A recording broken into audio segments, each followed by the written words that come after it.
Assalamualaikum cikgu. Terlebih dahulu saya mengucapkan terima kasih kepada cikgu untuk meluangkan masa untuk sesi tebal ini. Okey. Tebal ini saya jalankan bagi tujuan khusus yang berkaitan dengan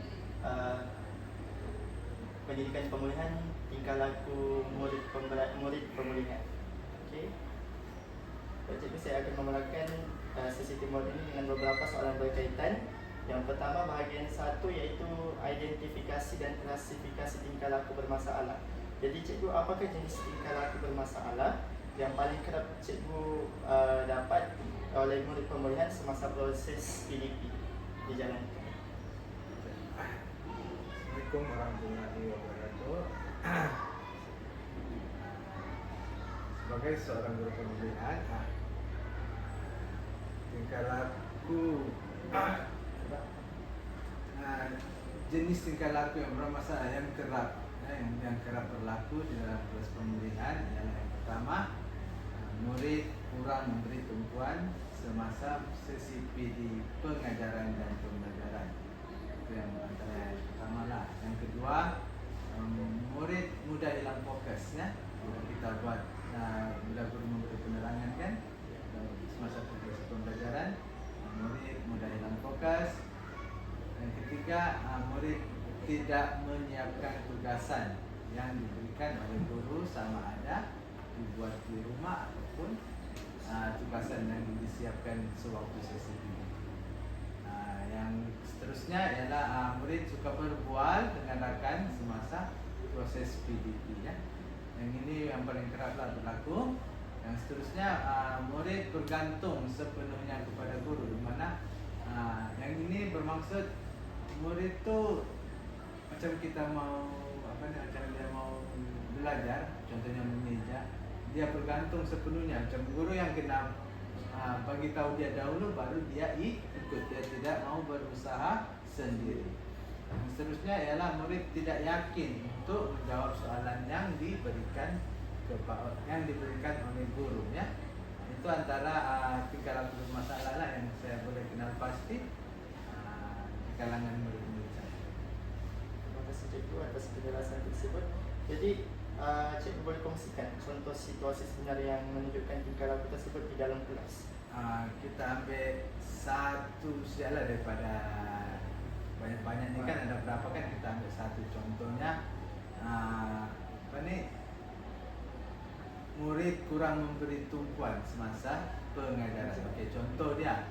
Okey, sebagai contohnya semasa aktiviti membaca. Okey, biasalah kan dalam kelas penulis ni kita hanya fokus kepada membaca, mengeja, menulis, 3 benda sahaja. Jadi kita ambillah contoh dalam sebagai aktiviti membaca ni. Okey, dalam aktiviti membaca ni di mana jika murid itu tidak dapat menguasai kemahiran itu, dia akan cepat merasa bosan. Bila sudah merasa bosan, di sinilah mulanya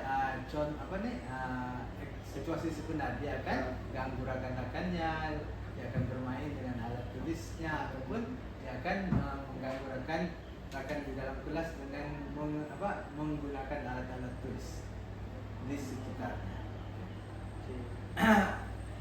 Itu yang untuk satu contoh dalam situasi yang sebenar lah. Jadi cikgu, bagaimana cikgu mengenal pasti kategori tingkah laku tersebut, sama ada tingkah laku itu mencabar, hyperaktif, destruktif, atau terlalu bergantung kepada guru, atau tidak mematuhi arahan? Okey, untuk yang pertama, untuk tingkah laku mencabar ni, kita boleh nampak murid itu dia tidak akan ikut arahan yang guru berikan. Itu yang memang paling jelas lah. Untuk yang hyperaktif ni, kita seperti sudah maklum, murid yang hyperaktif ni dia akan sering bergerak dan sukar untuk dikawal di dalam kelas. Okey, untuk yang ketiga, terlalu bergantung kepada guru. Okey, yang ni yang saya cakap, murid tidak mau mencuba sendiri. Mana dia mau cikgu saja yang panggil dia. Cikgu ejakan dia ikut, cikgu tuliskan dia ikut. Dia tidak akan mencuba sendiri. Okey, yang seterusnya ialah tidak memahami arahan. Ini dalam murid tu dia mudah keliru lah. Walaupun kita sudah bagi arahan berkali-kali, tetap dia akan melakukan kesalahan yang sama. Sebab dia tidak dapat memahami arahan yang diberikan oleh guru. Itu sajalah. Okay, seterusnya cikgu pergi kepada bahagian 2, iaitu analisis punca tingkah laku. Di mana pada pandangan cikgu, apakah faktor utama yang menyebabkan murid permulaan ini menunjukkan tingkah laku yang bermasalah? Yang paling faktor utama semasa murid permulaan ini ada masalah sebegitu ialah mereka memang tidak menguasai kemahiran asas itu sendiri. Ialah seperti membaca dan menulis. Ini adalah faktor utama kenapa murid-murid ini mempunyai tingkah laku bermasalah. Sebab kalau mereka dapat menguasai kemahiran ini, mereka boleh fokus di dalam sesi PDPC itu sendiri. Okey, yang seterusnya ialah kurang keyakinan diri. Okey, biasalah murid ni kalau sudah dia tahu dia tidak dapat buat, dia akan rasa rendah diri. Bila rendah diri, disitulah kurangnya keyakinan diri itu sendiri. Yang seterusnya, faktor yang seterusnya ialah murid tu mudah berasa bosan. Ialah bila kita tidak faham sesuatu, kita akan berasa bosan kan di dalam kelas tu.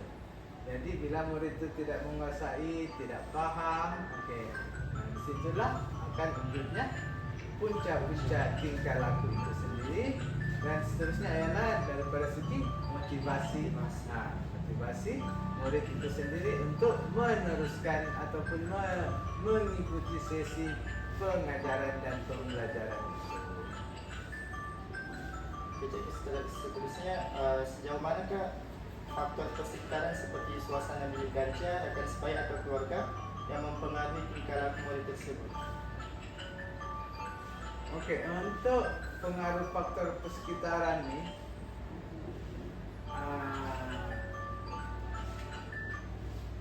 suasana bilik darjah yang agak tidak kondusif, tidak kondusif akan menyebabkan murid itu mudah hilang fokus. Jadi untuk mengatasinya ialah kita kena guru permulaan itu sendiri kena sediakan suatu persekitaran yang kondusif untuk sesi pengajaran dan pembelajaran. Yang kedua, seperti yang kita maklum, pengaruh rakan sebaya merupakan antara, saya bercakap 80% lah faktor utama. Ya, jika kawannya itu mau belajar dalam kelas, maka tidak akan ada, bukan tidak akan ada lah, mungkin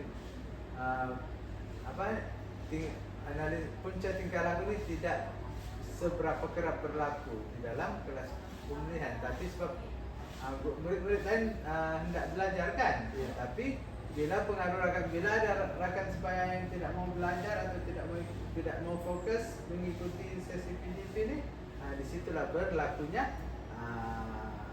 punca tingkah laku tersebut.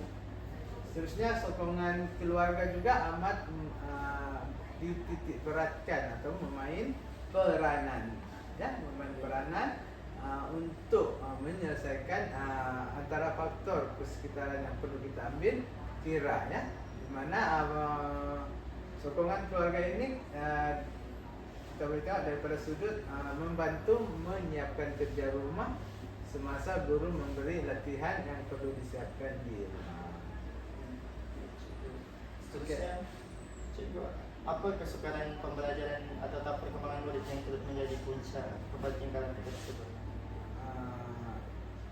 Kesukaran ataupun tahap perkembangan murid ialah murid tidak dapat menguasai kemahiran asas. Bila murid dapat menguasai kemahiran asas ni, murid boleh fokus, murid boleh fokus mengikuti sesi pengajaran dan pembelajaran di dalam kelas. Bila murid sudah mengikuti fokus, dapat mengikuti proses pengajaran dan pembelajaran itu di dalam kelas, maka murid itu tidak akan ganggu rakan-rakan lainlah di dalam kelas. Dan dia akan menunjukkan satu tingkah laku yang positif. Jadi seterusnya, saya ingin mengetahui tentang pendekatan yang cikgu gunakan untuk tingkah laku murid. Jadi apakah strategi atau teknik yang biasanya cikgu gunakan untuk mengurus tingkah laku murid pemulihan semasa PDP? Untuk ini kita lebih merujuk kepada teknik dan pedagogi PDPC itu sendiri. Okay? Untuk soalan ini kita tengok kepada teknik dan pedagogi PDPC itu. Bagi saya antara pendekatan ataupun teknik yang biasa saya gunakan dalam PDPC saya ialah yang pertama ialah saya menggunakan kaedah didik ibu. Okey. Yang kedua melalui aktiviti pembelajaran berbentuk permainan. Yang ini biasa saya gunakan ialah melalui aktiviti berkumpulan. Okey. Seterusnya ialah aktiviti kumpulan kecil tadilah yang saya maksudkan. Yang kedua tu seterusnya penggunaan bahan bantu mengajar yang menarik. Okey, penggunaan bahan bantu mengajar yang menarik ini saya lebih tumpukan kepada bahan-bahan bantu mengajar yang berbentuk digital. Jadi cikgu, bagaimana cikgu melaksanakan strategi tersebut bagi membantu murid mengubah tingkah laku mereka? Di mana dalam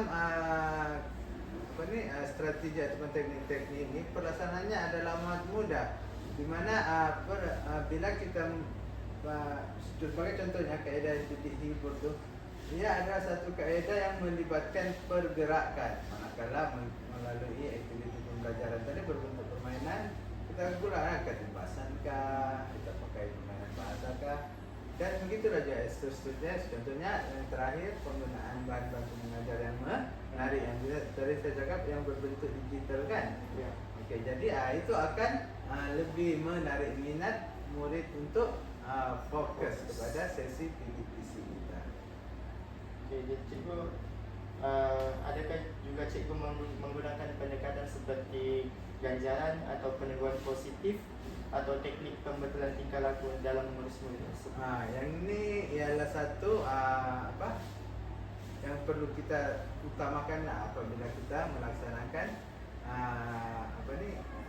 pendekatan atau teknik-teknik tadi kan. Okey, pendekatan berbentuk ganjaran dan peneguhan ialah kita punya sokongan. Sokongan kita boleh sokongan yang pada yang tadi yang kita buat di atas tadi. Okey, ialah sokongan kita. Okey, di mana antara pendekatan ganjaran yang biasa saya buat ialah yang paling simple lah, mana-mana guru pun boleh buat, ialah dengan memberi pujian. Okey, memberi pujian kepada murid yang menunjukkan tingkah laku yang baik. Okey. Terusnya kita boleh bagi stiker-stiker kah, bagi hadiah-hadiah kecil kah. Itu ialah contoh pendekatan ganjaran ataupun peneguhan yang biasa kita bagi kepada murid pemulihan semasa sesi PDPC. Jadi seterusnya, bagaimana cikgu menilai keberkesanan strategi yang digunakan dalam mengurus tingkah laku murid pemulihan? Cara kita menilai keberkesanan teknik yang kita gunakan tadi itu kan. Ya. Okey, kita sudah bagi teknik, kita sudah pakai teknik, sudah kita bagi peneguhan, kita sudah bagi ganjaran. Seterusnya kita melihat apakah hasil atau impak kan, hasil atau impak tadi. Okey, macam mana kita melihat hasil atau impak tadi? Ialah melalui kita tengoklah pemerhatian tingkah laku murid semasa PDP. Adakah dia boleh fokus memberi tumpuan? Ya, murid tu sudah kita bagi hadiah, kita sudah bagi pujian. Okey, kita tengoklah ada punya perubahan tingkah laku semasa proses PDP. Adakah tingkah laku murid itu telah berubah kepada positif? Yang kedua melalui rekod perkembangan pembelajaran murid. Okay, yang ini kita mungkin daripada segi dia punya ujian yang kita berikan. Seterusnya yang paling mesti guru buat iaitu hasil kerja murid itu ataupun latihan yang kita berikan kepada murid. Okay, ini adalah cara kita menilai keberkesanan strategi yang kita gunakan tadi itu. Cikgu, seterusnya dari perubahan tingkah laku tersebut, apakah pencapaian yang dapat dilihat selepas strategi tersebut dilaksanakan? Okay. Ini soalan ni dia lebih kepada kita punya hasil atau impact dari apa semua itu. Oke, apa yang hasil yang yang saya nampak apabila saya menggunakan ke semua yang kita punya instrumen tadi. Oke, satu ialah murid lebih fokus semasa proses PDPC. Oke, dia dapatlah mengikuti kita punya kalau tidak 60%, 70%, sehingga ke 80% proses PDP kita. Yang kedua, murid menjadi lebih berani untuk mencuba menjawab soalan-soalan yang kita berikannya. Seterusnya, ini yang paling kita kena titik perhatian yaitu murid mesti minat. Oke, murid mesti menunjukkan minat terhadap aktiviti pembelajaran dan pengajaran yang kita hendak laksanakan ataupun kita tengah laksanakan. Oke, seterusnya pencapaian membaca dan menulis semakin meningkat. Oke, ini kita boleh tengok daripada mula-mula hasil kerja murid. Seterusnya kita ke rekod perkembangan pembelajaran murid itu sendiri, dan seterusnya ialah apabila kita melaksanakan ujian saringan. Oke, bila murid itu melepas ujian saringan itu, kita nampaklah kita punya strategi dan teknik tadi itu memberi kesan yang positif kepada murid. Jadi cikgu, soalan terakhir, pada pandangan cikgu, apakah penambahbaikan yang boleh dilakukan untuk meningkatkan pengurusan tingkah laku murid pemulihan pada masa akan datang? Untuk yang cadangan penambahbaikan pada masa akan datang ni, yang pertama saya rasa saya kena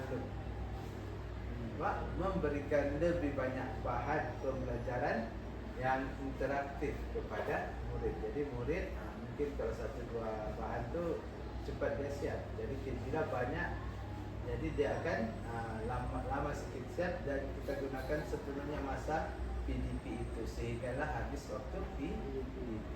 Okey, seterusnya yang paling viral sekarang, kita boleh gunakan berbagai teknologi lah, teknologi kecerdasan buatan untuk kita buat permainan kah, aktiviti kah, buat video-video yang boleh menarik minat murid itu sendiri. Okey, seterusnya kita boleh berjumpa dengan ibu bapa, memberi penerangan tentang perkembangan anak murid mereka untuk meningkatkan dan seterusnya meningkatkan kerjasama dengan ibu bapa murid itu sendiri. Jika ada lebih ni, ini kita boleh guru itu sendiri berusahalah untuk menyediakan suasana yang lebih kondusif untuk murid mengikuti sesi PDPC dalam kelas pemulihan. Jadi maksudnya dia sediakan macam sekarang memang kelas tu sudah kondusif kan, tapi dia ada budget lebih sikit dia boleh lebih boleh tambah baik atau menceriakan lagi kelas pemulihan itu sendiri. Jadi cikgu, itu saja soalan yang saya ingin buat cikgu. Jadi terima kasih cikgu atas kerjasama dan perkongsian maklumat yang sangat bermanfaat. Segala maklumat yang cikgu beri ini amat membantu untuk melengkapkan tugasan saya.